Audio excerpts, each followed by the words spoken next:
imposed by US President Donald Trump on steel and aluminium imported to the United States have taken effect.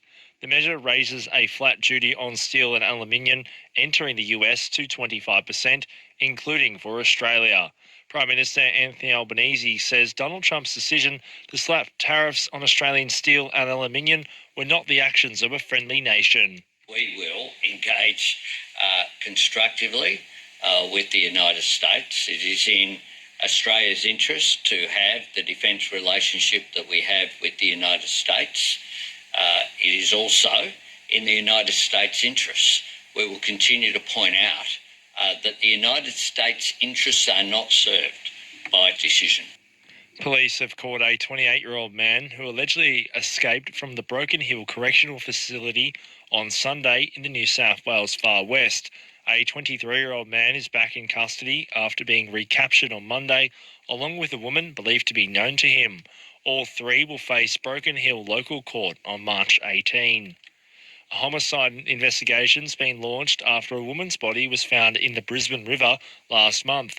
Officers initially thought the 49-year-old woman had drowned, but the woman, identified as Crystal Beale, is now believed to have died under suspicious circumstances. There are concerns that nearly 400 women and children have been exposed to hepatitis B at Nepean Hospital in Western Sydney. This comes as a staff member worked in the birthing unit for more than a decade, unknowingly carrying the virus. Free screening tests are being offered for those who may have been affected. This week marks Climate Action Week in Sydney, which is a series of community-led events designed to evaluate the state's contribution to global climate action. The corporate carbon group believe biodiversity credit markets could reshape the way businesses invest in green infrastructure. Dr. Kate Dodds says this could be a game changer. This work is really important. It's looking at taking urban green infrastructure from a research concept to something that can be applied at large scale across all cities in the world. Green infrastructure helps to make cities more resilient and more livable, and is something that's really worth large-scale investment. The impact of COVID-19 is still being felt across the country, with COVID-related deaths still at higher than predicted rates. The Labor federal government has committed to introducing the Centre of Disease Control in preparation for the next global health emergency. CEO of Public Health Association of Australia, adjunct Professor Terry Selvins, says the coalition needs to clarify its stance. If they're wishing to support it, that should be stated before the election. And if they're not going to support the CDC in the way they did the investment in primary care, the question is, what will the coalition put forward by way of ensuring Australia is ready for the next infectious disease outbreak? In sport, Dylan Brown has spoken for the first time after he signed his 10-year, $13 million deal with the Newcastle Knights. It comes as the Eels suffered a major loss against the Melbourne Storm over the weekend. Brown says he's looking forward to the move. Well, look, I won't know until it happens, really. Can't predict the future, so when it comes, I'm obviously going to have to deal with it however I do, and I'm lucky I've got good people around me. So, Aussie Test batsman Marnus Labuschagne will make a return to the Queensland side for the Bulls' vital Sheffield Shield clash against South Australia, or the Bulls will be without fellow Test batter Usman Khawaja, who informed Queensland selectors that he was unavailable for selection for this match, and Carlton has handed a club debut to summer signing Francis Evans, who will play in Thursday night's clash against Richmond, while veteran Tiger forward Tom Lynch has been named to play in the clash for Richmond. In finance, oil is worth $66 a barrel, gold is trading at $2,913 an ounce, and $1 Australian dollar is buying 62.88 US cents. 2SM Sydney weather. Sunny with the chance of early morning fog in the west. Temperatures are ranging from 19 to 29 degrees in the city, 18 to 32 in the west. Looking further ahead, partly cloudy for Friday, sunny for Saturday and Sunday. That's the latest 2SM news. I'm Patrick Morrow.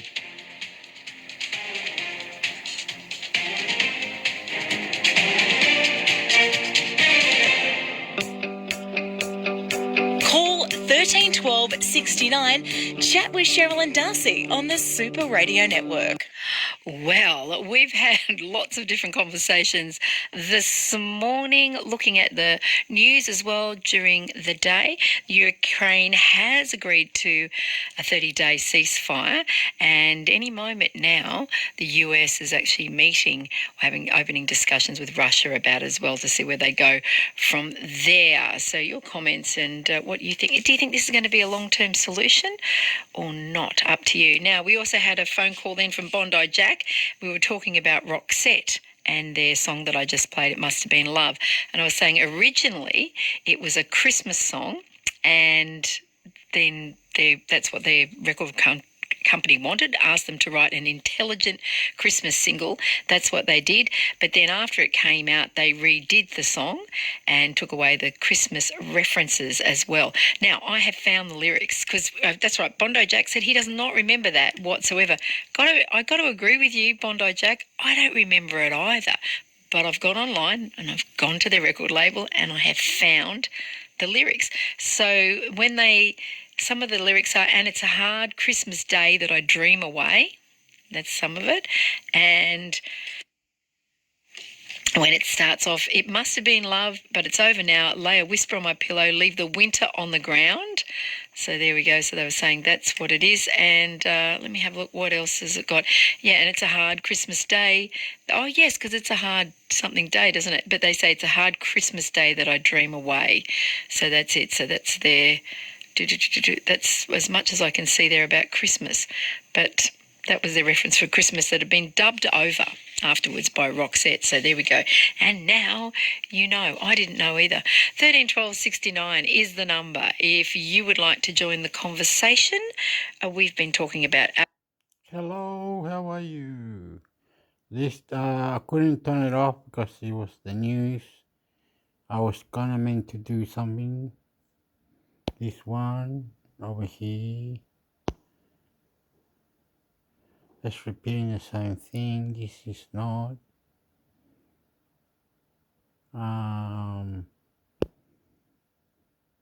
Baloney fishing, and I've fished out all the information about that, about the different limits and what's going on with all that.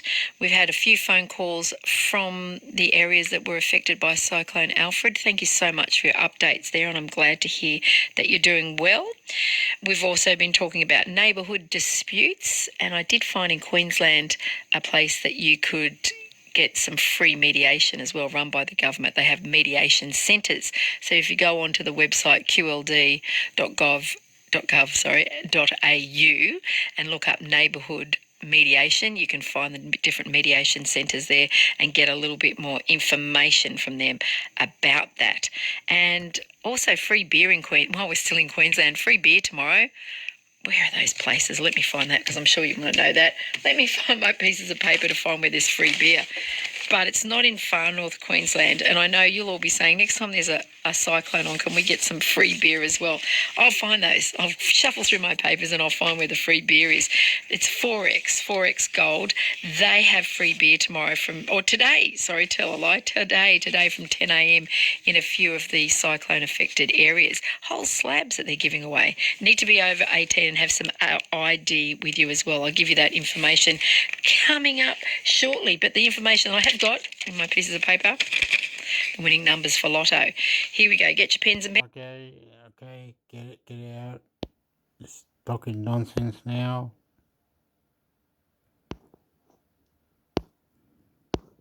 Why so? Okay. Only two.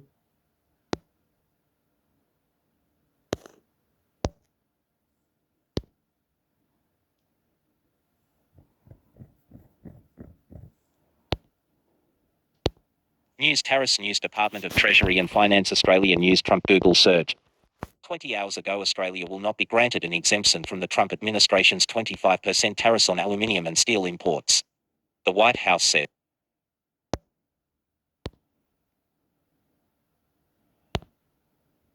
News Terrace News Department of Treasury and Finance Australia News Trump Google search.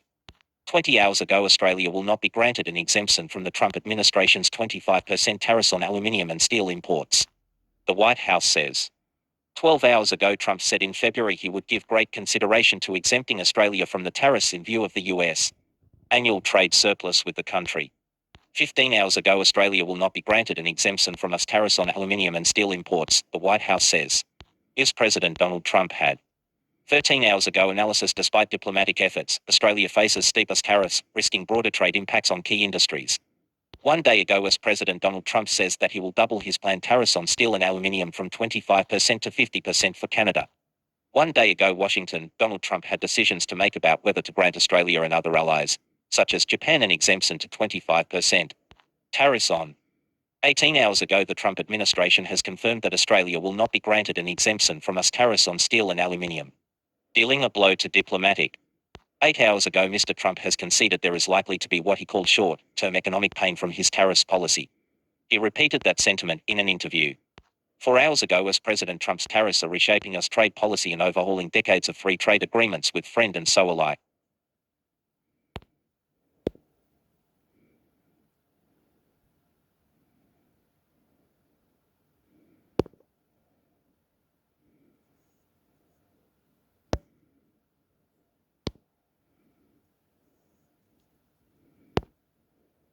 Donald Trump rejects Australia's bid for exemption from steel and aluminium tariffs, ABC News. Australia will not be granted an exemption from US tariffs on aluminium and steel imports, the White House says. US President Donald Trump had previously said he would consider excluding Australia from the 25% tariffs, which take effect on Wednesday. But White House spokeswoman Caroline Leavitt has now told the ABC he considered it, and considered against it. There will be no exemptions. Asked why, Ms. Leavitt said, America first steel. If they want to be exempted, they should consider moving steel manufacturing here, she said. Prime Minister Anthony Albanese described the decision as entirely unjustified. This is against the spirit of our two nations' enduring friendship and fundamentally at odds with the benefits that our economic partnership has delivered. Over more than 70 years, Mr. Albanese said. Australia will continue working hard for a different outcome, and discussions with the Trump administration are ongoing. Hopes for a reprieve from the tariffs were buoyed last month when Trump promised great consideration after a warm phone call with Mr. Albanese. But they were later dashed when Mr. Trump's trade guru Peter Navarro said Australia was killing American aluminium. Speaking to the ABC at the White House on Tuesday, local time, Mr. Navarro said Australia was among countries that abused tariff exemptions granted during Mr. Trump's first term. There were many country exemptions given, not just to Australia but to many other countries, and every single country abused those exemptions, he said. The collective result was to weaken the tariffs to the point that they simply didn't provide any protection anymore. So what the lesson from the first Trump tariffs has been is that exemptions to anybody are counterproductive. They don't work for the American people. Asked if a future carve-out for Australia was still possible, he said. The policy is no exemptions, no exclusions, and that will change if the president changes his policy. But there's a very good reason why no exemptions, no exclusions exists as a policy. It's because when we were kind enough as a country to make those kind of gestures to our friends, they bit the hand that said them. And that's not going to happen again. Mr. Navarro has been... Wait a minute. Wait a minute. How come Trump, America can do that, can slap steel tariff to Australia? How come America can slap steel tariff to Australia? I don't understand that. How can that be the way?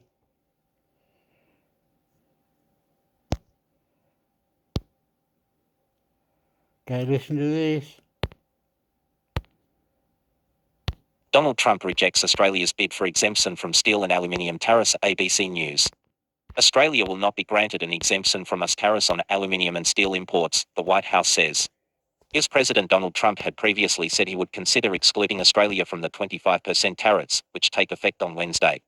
But White House spokeswoman Caroline Leavitt has now told the ABC he considered it, and considered against it. There will be no exemptions. Asked why, Ms. Leavitt said, America first steel. If they want to be exempted, they should consider moving steel manufacturing here, she said. Prime Minister Anthony Albanese described the decision as entirely unjustified. This is against the spirit of our two nations' enduring friendship and fundamentally at odds with the benefits that our economic partnership has delivered. Over more than 70 years, Mr. Albanese said. Australia will continue working hard for a different outcome, and discussions with the Trump administration are ongoing. Hopes for a reprieve from the tariffs were buoyed last month when Trump promised great consideration after a warm phone call with Mr. Albanese. But they were later dashed when Mr. Trump's trade guru Peter Navarro said Australia was killing American aluminium. Speaking to the ABC at the White House on Tuesday, local time, Mr. Navarro said Australia was among countries that abused tariff exemptions granted during Mr. Trump's first term. There were many country exemptions given, not just to Australia but to many other countries, and every single country abused those exemptions, he said. The collective result was to weaken the tariffs to the point that they simply didn't provide any protection anymore. So what the lesson from the first Trump tariffs has been is that exemptions to anybody are counterproductive. They don't work for the American people. Asked if a future carve-out for Australia was still possible, he said. The policy is no exemptions, no exclusions, and that will change if the president changes his policy. But there's a very good reason why no exemptions, no exclusions exists as a policy. It's because when we were kind enough as a country to make those kind of gestures to our friends, they bit the hand that said them. And that's not going to happen again. Mr. Navarro has been accusing Australia of dumping cheap, government-subsidised aluminium into the US in breach of an agreement reached during Trump's first term, when Australia was exempted from similar tariffs. A recent flurry of Washington meetings involving Ambassador Kevin Rudd and Treasurer Jim Chalmers have yielded little evidence of progress towards an exemption, and Foreign Minister Penny Wong admitted a fortnight ago Australia had a hill to climb. On Wednesday, Senator Wong said the tariffs were not good for the American economy, and it's not the way to treat a friend and partner. Mr. Albanese said steel and aluminium exports to the US represented less than 0.2% of the total value of Australian exports. And neither product was in the top 10 Australian exports to the US. Australia argues that, unlike most countries, it usually imports more from the US than it exports there. A trade surplus for the US contrasting with the trade deficits it has with most other countries, and which infuriate Mr. Trump. Then Prime Minister Malcolm Turnbull successfully mounted the same argument during the first Trump administration. But his recent criticisms of Mr. Trump resulted in an angry rebuke from the US president. Whilst social media to label the former PM a weak and ineffective leader. Deputy Opposition Leader Susan Ley said Mr. Albanese should have travelled to Washington to plead Australia's case this time around. One thing we do know about the Trump administration is that it's about personal relationships, Ms. Ley said on Sky News. It's about building the personal networks and the communication one-on-one.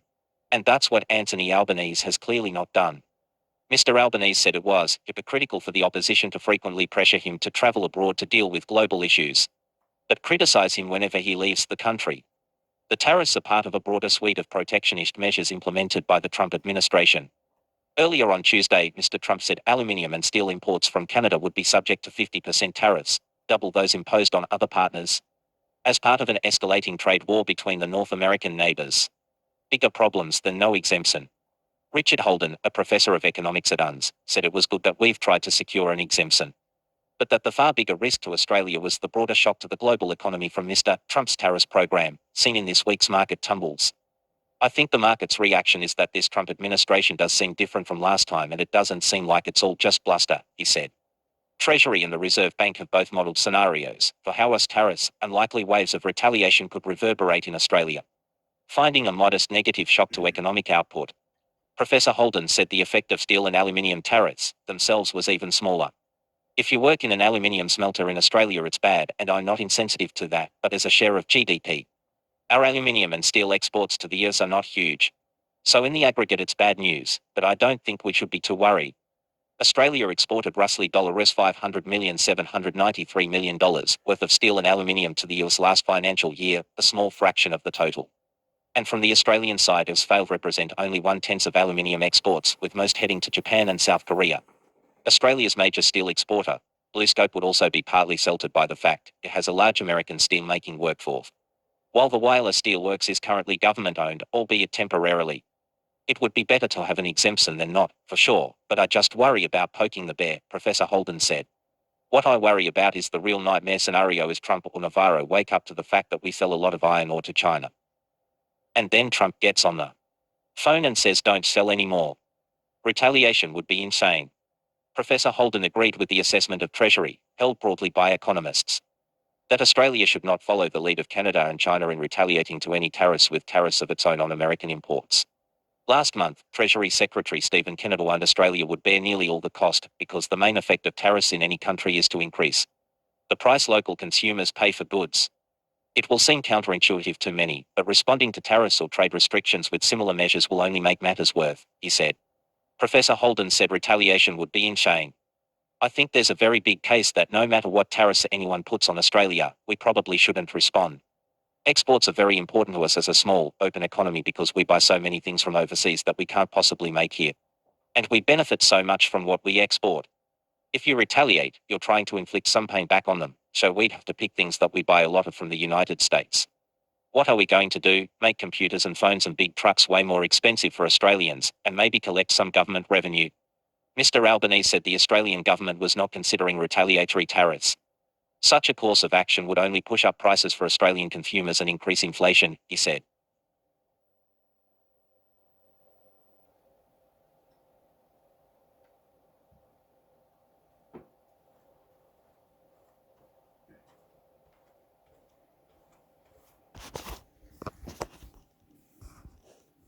Whoa, whoa.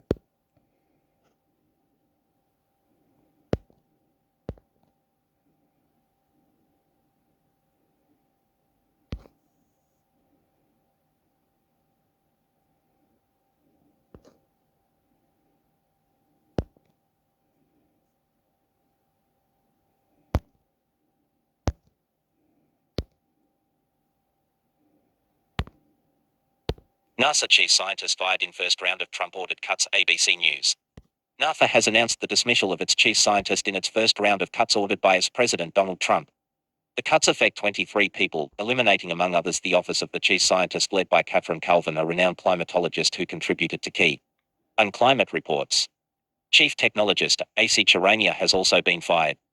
In an email seen by Reuters, NASA's acting administrator Janet Petro told employees the office of the chief scientist, the Office of Science, Policy and Strategy, and the Diversity, Equity and Inclusion branch within the Office of Diversity and Equal Opportunity would be closed. NASA still has an associate administrator for the Science Mission Directorate, who oversees science-focused missions. A spokesperson for NASA indicated on Tuesday that more cuts would follow. To optimize our workforce, and in compliance with an executive order, NASA is beginning its phased approach to a reduction in force. Known as a RIS, agency spokesperson Cheryl Warner said. A small number of individuals received notification on March 10. They are a part of NASA's RIF. If they are eligible, those employees may opt to participate in the Voluntary Early Retirement Authority, or VERA, or complete the RIS process. Cuts are fine of Trump's priorities. NASA's cuts mark the latest in a series of actions ordered by the president. NASA has so far avoided the deep cuts affecting other agencies, including an expected round of layoffs in February. Ms. Petro said in her email that NASA had been actively working with the U.S. Office of Personnel Management to implement Mr. Trump's January executive order, directing government agencies to reduce and reorganize their workforces. Ms. Petro has said NASA Associate Administrator Jim Free, who was poised to become acting NASA Administrator pending confirmation of Mr. Trump's nominee, retired from the agency last month, while hundreds of agency employees have accepted the Trump administration's buyout proposal. But the new layoff, first reported by NASA Watch citing an internal memo, could signal a shift away from research and toward exploration. Mr. Trump and Elon Musk, who is credited with the cost-cutting measures, both support a human mission to Mars. In his State of the Union address last week, Mr. Trump declared the US would plant the American flag on the planet Mars and even far beyond. But NASA also plays a role in researching climate change, which Mr. Trump has called a scam. He has pulled the US out of the Paris Agreement for a second time, and his administration has dismissed hundreds of employees at the National Oceanic and Atmospheric Administration NOAA. Asked Flash Reuters.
Donald Trump pulled the US out of the Paris Agreement for a second time, news Google search.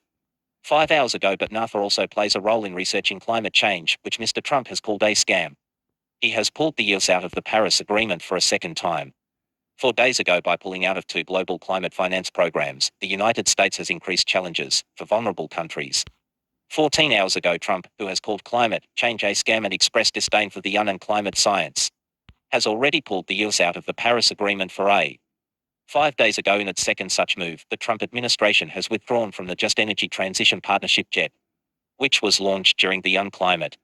2 days ago, withdrew us from Paris Agreement for the second time. Earth.org. Temporarily halted offshore wind lease sales and paused the issuance of approvals, permits.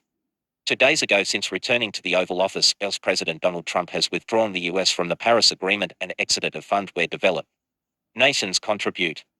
5 days ago, Trump has already pulled out of the 2015 Paris Climate Accords for the second time after the US was reinstated under Joe Biden, claiming the 11 hours ago, Trump, who has called climate change a scam and expressed disdain for the UN and climate science, has already pulled the US out of the Paris Agreement for a 20th February 2025. On the 20th of January, for the second time, President Trump signed an executive order that starts the process of withdrawing the US from the 2015 Paris Agreement, and 6 hours ago, Trump has called climate change a scam, pulled Washington out of second time, and ended us participation in leading climate initiatives and research.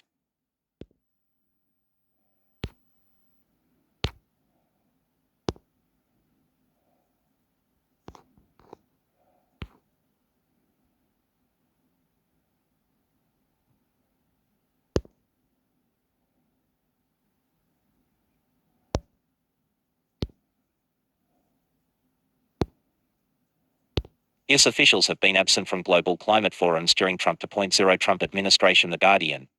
US officials have missed recent international climate forums, sparking concerns about a potentially significant shift from Donald Trump's first term. A review of meeting records and interviews with meeting attendees by the Center for Climate Reporting and The Guardian show. On his first day back as president, Trump signed an executive order on stage in front of supporters at an arena in Washington, D.C., which he said was aimed at quitting what he called the unfair one-sided Paris Climate Accord ripoff. Trump's exit from the Paris Agreement means the US will join Iran, Libya and Yemen as the only countries outside the international agreement adopted in 2015 to limit global warming. While Trump left the agreement during his first term, as officials continued to play a leading role in meetings convened by FOI, United Nations Forum Work Convention on Climate Change (UNCCC), the 1992 parent treaty to the Paris Agreement. The US is still a signatory to the UNCCC, and Trump has not said whether or not he intends to leave.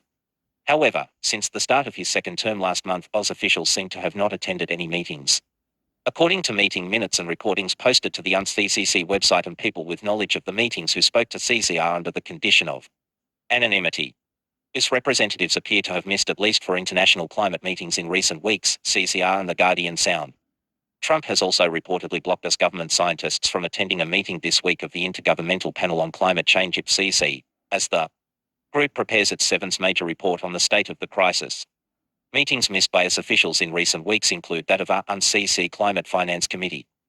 The US Department of State official, who sits on the committee, does not appear to have attended a meeting last week, according to a live stream of the event. Despite US representatives attending throughout Trump's first term, meeting reports show. Meanwhile, an official from USAID missed a meeting last week of an expert group, which helps poor countries develop plans to tackle the climate crisis. According to a person with knowledge of the meeting, despite the relatively low-profile nature of the meetings, US officials have skipped over the past month. Their absence raises questions about the extent to which the Trump administration will engage in international climate talks during his second term. The Secretary of State, Marco Rubio, said earlier this month that he would skip the G20 summit because it was being used to promote Day in climate change. "My job is to advance America's national interests, not waste taxpayer money or coddle anti-Americanism," he posted on X. Timo Lita, a distinguished policy fellow at the London School of Economics who contributed to the previous IPCC assessment report, described the recent blocking of US scientists from the meeting this week as another deeply troubling and worrying sign that the Trump administration is determined to outright ignore one of the biggest problems of humanity. Lita, who also co-leads an UNCCC expert group, said he hadn't had any communication with anyone from the State Department since the start of Trump's second term, which is unusual and isn't a good sign. A group of 20 ministers from developed and developing countries, including the EU, the UK, and several small island states, wrote an open letter calling for the IPCC to be informed by the best and latest available science. They wrote that science allows leaders and negotiators to work together in good faith and with strong evidence to chart a course towards a world that is fairer and more just for all people. It's entirely possible that in Trump to the US simply won't participate actively in the climate change negotiations. Although they do not name the US or Trump, the letter is believed to be in part in response to fears that the US would pull out of or disrupt the IPCC process, and that the next IPCC report could be delayed or marred by emissions. The ministers from the High Ambition Coalition group of countries, of which the US was supportive when John Kerry was climate envoy to Joe Biden, wrote, as we see the impacts of the climate crisis worsening around the world, we watch fires, floods, strengthening storms, and drought and starvation destroy lives and communities.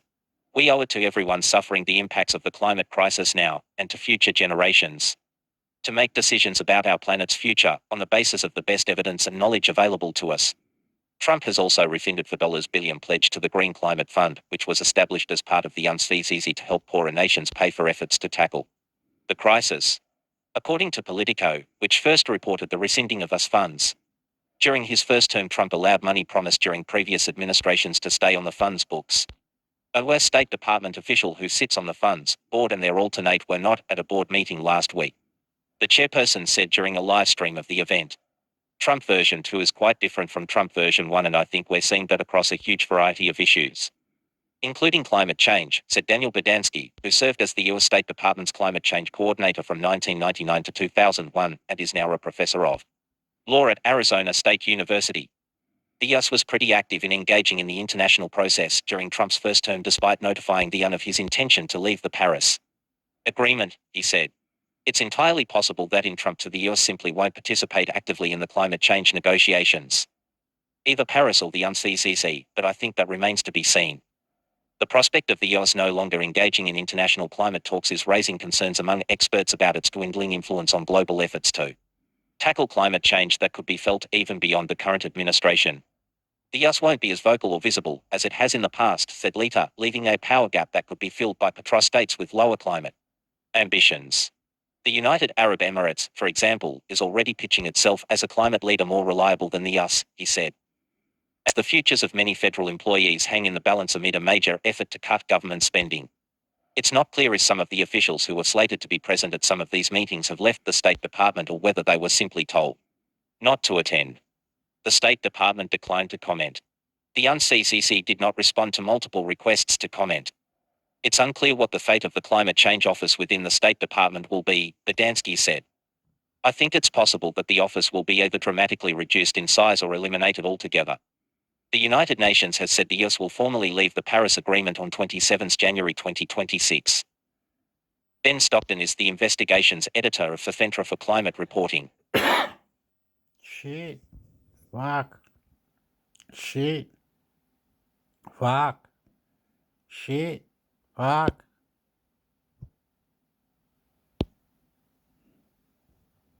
We need to listen to this one.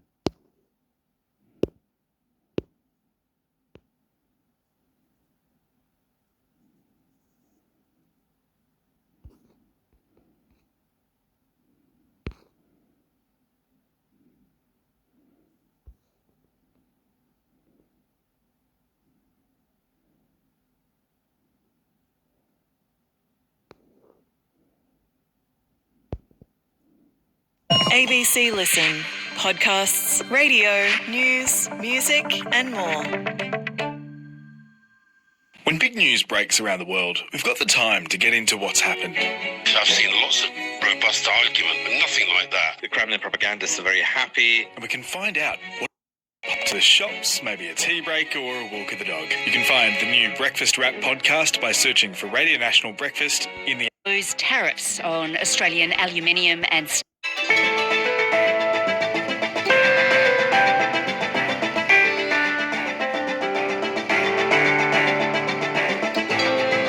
as Donald Trump moves to impose tariffs on Australian aluminium and steel imports this week, the government is still hoping for an exemption. So how should we be dealing with the US president? The former Prime Minister Malcolm Turnbull, for one, isn't holding back. His criticism of Donald Trump has landed him in the president's firing line. But the real casualty of Trump's trade policies can be seen on the stock markets. Today, Chief Business Correspondent Ian Verinder on what's got the markets so worried and what a Trump recession could mean for all of us. I'm Sam Hawley on Gadigal land in Sydney. This is ABC News Daily.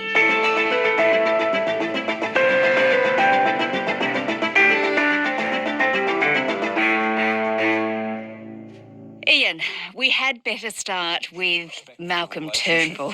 I think China will take massive advantage of Trump.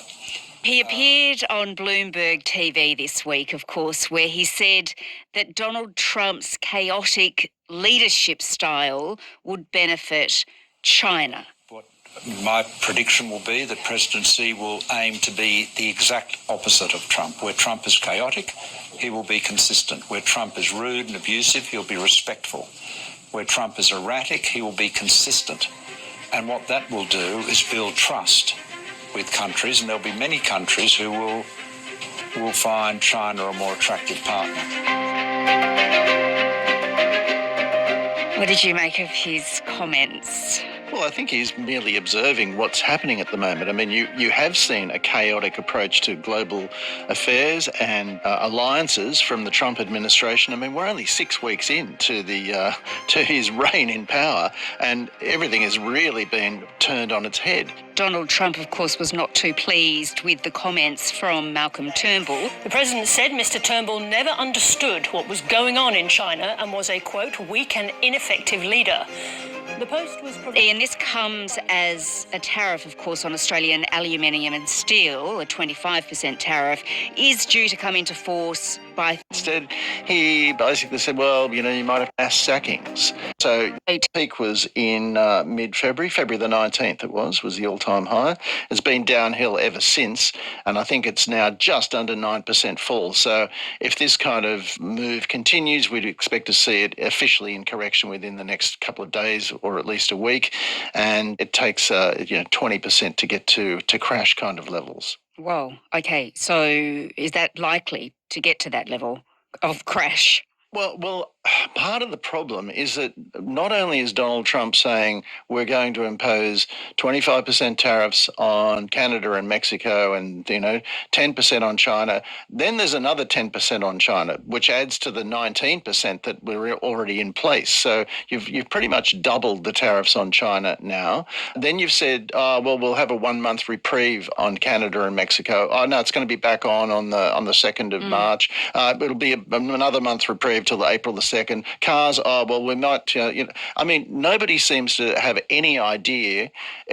Talk about chaotic. Yes. I mean, you couldn't script this if you wanted to make it more destabilising and uncertainty for an investment community. There seems to be no thought that's been put into this at all. And despite, I mean, even Malcolm Turnbull in the past has said that he has spoken to Donald Trump and warned him about tariffs and the negative impact that they have. And he just seems absolutely oblivious to the idea that this could make prices more expensive to your own consumers, to your own constituents. Tariffs themselves, there is absolutely no doubt that it's your own constituents, it's your own consumers that will pay the price for this. Now, goods that land in America from, say, China, if an American importer brings those goods into America, he or she has to pay the tariff when they land on the dock. And that person running that business will then pass those costs on to make a profit. So that's the one thing. So prices then go up. So you get an inflationary spike as a result of it. And it's also, because you're raising prices at this level, at this speed, you're going to see a downturn in global growth, and particularly in American growth. So the prospect of higher prices and a slowing growth raises the spectre of what's known as stagflation, where you have a slowing economy and inflation at the same time. And that's incredibly difficult to fix.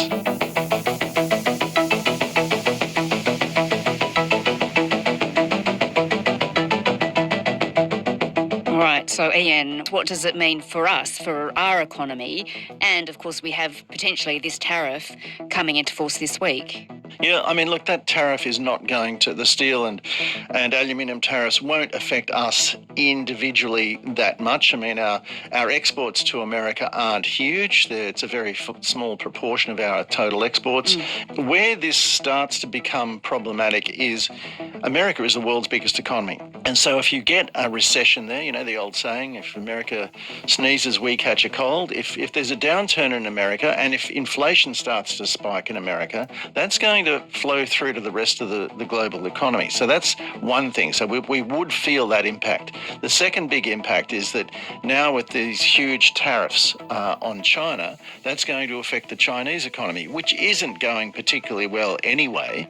So consumers are not spending and prices are dropping. That is, you shouldn't say catastrophic, I guess, but it's certainly not very good, because when you see prices dropping, what would your instinct be? Well, mine would be, well, why should I buy this fridge or buy, this car or whatever it is now? It's going to be cheaper next month. I'll wait till then. And if everybody does that en masse, that just accelerates a downturn in the economy. And so that's not great for China. So that will certainly impact Australia, because China is far and away our biggest trading partner. Now, if China then retaliates with tariffs of its own, it just feeds into this global kind of situation where everybody's imposing tariffs, everybody's economy is slowing down. That's not going to be great for us.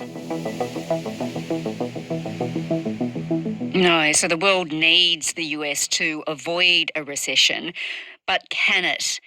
Donald Trump's not so sure. He's not. And, you've also got to realise the amount of money that we have invested in America, particularly through our superannuation funds. Now, something like $7 out of every $10 that's in our superannuation funds heads offshore. And the biggest magnet for global funds has been Wall Street, because it has been far and away the best performing stock market.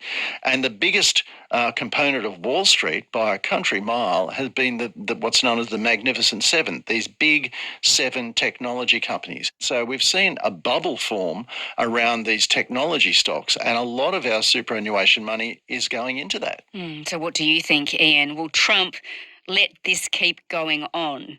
Will he let the markets actually crash? He's been told so many times that, this could cause a recession, that tariffs on their own, you pay for them, not the other side. He refuses to believe that.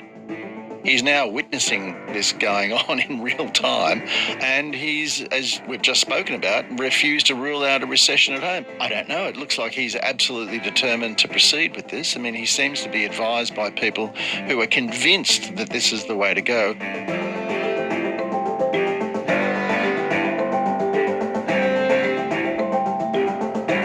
Ian Verinder is the ABC's chief business correspondent. This episode was produced by Sydney. Alright, gotta turn it off and go to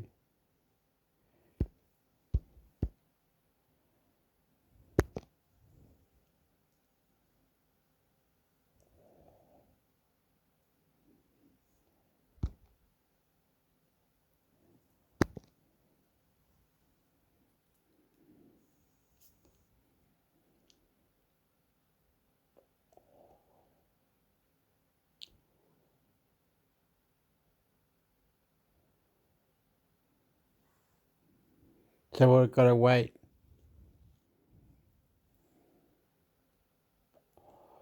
On the Money is the name of the show.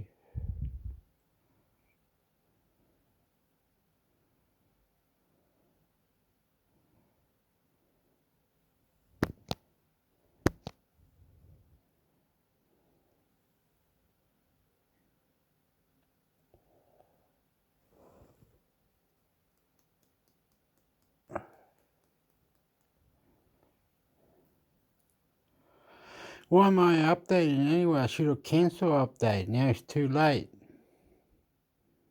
Should have cancelled and kept going.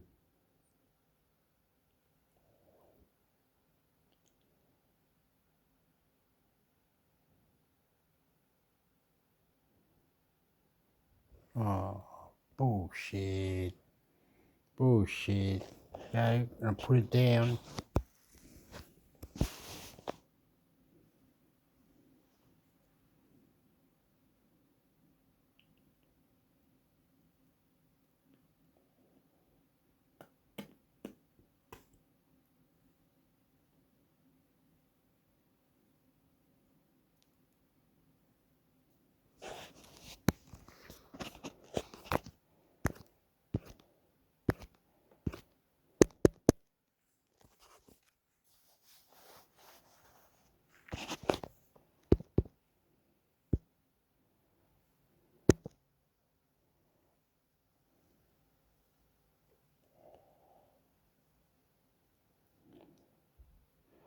Oh, the Spanish one was on, was it?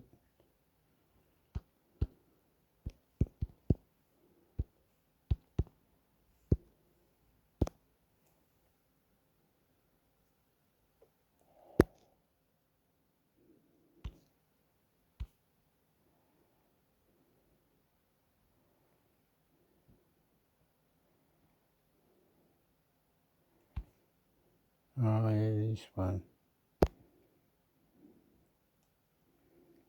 SBS Audio is supported by advertising. This is a loan dumped into a place you've never been to before, and you've got to survive. In a record-breaking news season, Listening to SBS on the Money with Ricardo Gonçalves. Hi everyone, it's your daily 10-minute business and finance news wrap for this Monday, the 10th of March 2025. The Australian share market rose today by point.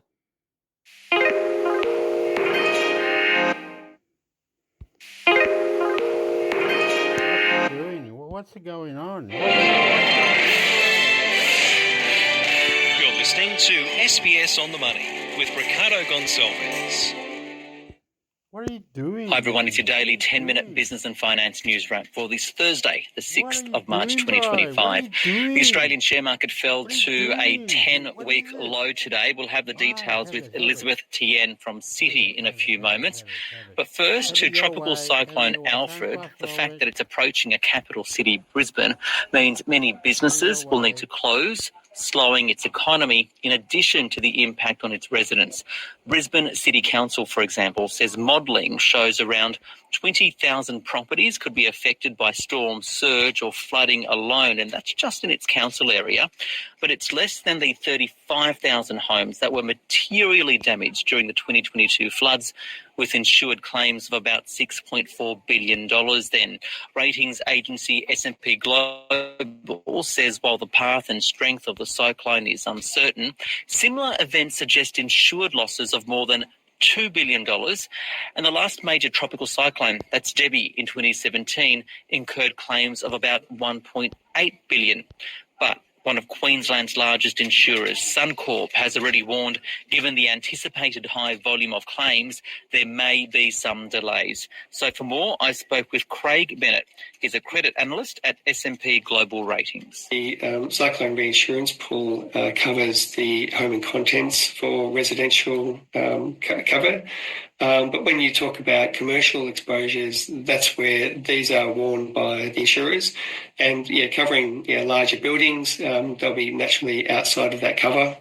So subject to normal insurance losses. So they'll be straight to the bottom line for the insurers. Yeah, can we go into that in more detail since you've just touched on it? This is the federal government's Australian cyclone reinsurance pool, right? What exactly is it? How does it work? And how does it affect the insurers? Yeah, it's a good question. So it's only been in operation for really 1 full year. It's where the insurers, primary insurers, seek to transfer the risk to this pool. The pool then charges for that risk transfer. And in return, it takes the full risk within defined parameters. So within, say, 24 hours or 48 hours after the event is concluded. But the risks that are transferred are very much of the home and contents, a smaller scale business and the like. So when you're thinking about larger scale businesses and exposures such as business interruption, they'll not be covered. In terms of how it works, so risk transfer to the pool then would meet the claim. To the extent that the pool doesn't have resources to make all claims, it will then go into and draw on the federal government guarantee, which is up to $10 billion. If that's not enough, which we think it probably must be a really big event for it to be exceeded, the federal government will top up that pool. How well positioned are the insurers for this type of event? I know that IAG, for example, yesterday tried to reassure shareholders. I think today, though, we heard from Suncorp at least warning customers to expect delays in managing these claims. So how are the insurers coping? Yeah, they've put in a lot of effort in terms of building out their risk management and response capabilities, particularly around large events. A recent example was the New Zealand twin events, where they had over 100,000 claims they needed to manage in a very short period. I've noted all of the larger insurers have enacted their disaster recovery plans, emergency recovery plans.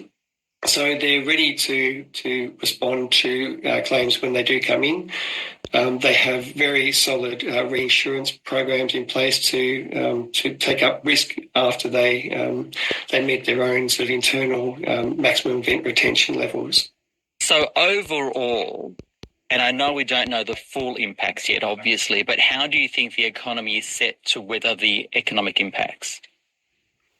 Yeah, it's a good question. There were a lot of capacity constraints in the last sort of 12 to 18 months.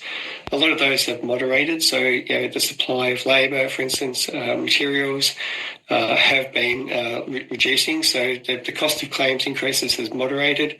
We feel that there could be good capacity to respond. Naturally, there will be demand for a lot of tradespersons, as well as the supply of materials that can put pressure on existing sort of infrastructure. SBS Audio is supported by advertising. Up, stream free on SBS On Demand. Brisbane means many. The last sort of 12 to 18 months, a lot of those have moderated. So, the supply of labour, for instance, materials have been reducing. So the cost of claims increases has moderated. We feel that there could be good capacity to respond. Naturally, there will be demand for a lot of tradespersons, as well as the supply of materials that can put pressure on existing sort of infrastructure. But it's very difficult to say until we see the extent of the damage. That's Craig Bennett there from S&P Global Ratings. Now, the Banking Association is encouraging anyone experiencing financial difficulties to contact their bank as early as possible. And depending on individual circumstances, banks may defer credit card or loan repayments, restructure existing loans, allow for temporary overdrafts or emergency credit limit increases, and waive or refund fees and charges.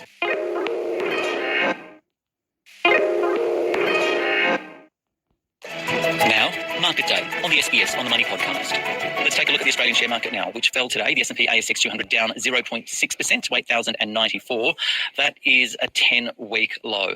For more, I spoke with Elizabeth Tian. She is the Global Markets Equity Derivatives Director at Citi. So, Liz, the ASX is down again today, hitting a fresh 10-week low. That's despite gains on Wall Street. How are investors navigating Donald Trump's trade tariffs? And are there other things hitting the market? Oh, Ricardo, it really is all about the headlines at the moment. It is the tariffs. And it's very hard for investors to know what to do. They're really sitting on the sidelines because we don't know who's going to get hit with these tariffs. Trump has said nearly every country is going to get hit. Every day we're getting changes to it, Canada, Mexico, but not auto, that's getting delayed. So you don't know how long, you don't know who, you don't know. There's so much uncertainty. So what that's resulted in is investors sitting on the sidelines. A lot of CEOs of companies don't know what to do, so they're sitting on the sidelines, and you can really start to see this flow through in the data in the US. You've got consumer sentiment softening, you've got retail sales softening, and all that's flowing through, and that very ugly word, Ricardo, has started to come up, stagflation, because we know that tariffs are inflationary, but it takes quite a while for these supply chains to kind of move about if they do. So that's not helping markets at the moment. How's this flowing through to commodities? Because we've seen today oil hit a 3-year low. And what about currencies? Oh, absolutely. So, oil, we're quite bearish on oil at the moment. A couple of reasons for that. OPEC has talked about bringing more production onto the market, more supply. But at the same time, we've got all these fears of, the tariffs, the uncertainty, slowing data from the US, which has been a big economic engine for world growth the last couple of years, really start to flow through. So there's, that fear of oversupply in a slowing global growth environment. So oil is lower. We're bearish on that. At the same time, currencies, We know that the US dollar was outperforming. That's given up a lot of its gains since the Trump election. And that's really on the back of, the data that I mentioned coming out of the US. For the last 1-2 years, we've talked about US exceptionalism, and now investors, economists, they're talking, well, do we get stagflation instead? US yields are coming down. They're now pricing in possibly 3 rate cuts on the back of all this in the US. That's weak for the US dollar, and that's obviously seen our Aussie dollar pop on the back of that. I mean, I know it's not your brief, right? But if you're and we've seen the insurance sector sell off. In the past, there's always been fear with Iran that we could see an oil spike. That at the moment is also something to consider when looking at the oil price. The other thing making headlines in Australia anyway, and it's starting to make headlines globally too, Tropical Cyclone Alfred. How is that impacting the markets? Yeah, so obviously, it's front of mind for a lot of, local Australian investors at the moment. We've seen the insurance sector sell off the last 2 days. Stocks like Suncorp, QBE, IAG. It's very hard to quantify this at the moment because obviously, the peak of the cyclone is supposed to come through on the weekend. And until we see, exactly how bad it gets, how bad the flooding gets and the damage, it's hard to quantify at the moment. But that's a sector that's going to be really impacted from this. And finally, where do you see the opportunities, though, for investors? Look, I think in the short term that because of all the uncertainty, investors are sitting on the sidelines, but we have at the same time seen also a shift in flow of where money is going. With the uncertainty in the US, the outperformance of the US markets in the last 1-2 years, that started to switch. We've now seen Europe start to outperform. We've seen China start to outperform in the last few months because obviously valuations are very different between US, they were at quite lofty valuations compared to the rest of the world. So we have started to see a bit of a switch in flow of capital. So it'll be interesting where, some new opportunities might come from there. That's Elizabeth Tian there from Citi. Don't forget, if you do enjoy the podcast, to give it a rating or review on Spotify or Apple Podcasts. Okay, the floods did a lot of damage. The floods are the problem, and the tariff. If we can't sell copper or aluminium, or we have to pay extra taxes to other countries, we'll see in the weeks to come. On the name of the Father, the Holy Spirit, amen. Intimate sector, Australia. Love you, Sydney, Canberra, Perth, Melbourne, Darwin, Brisbane, mama.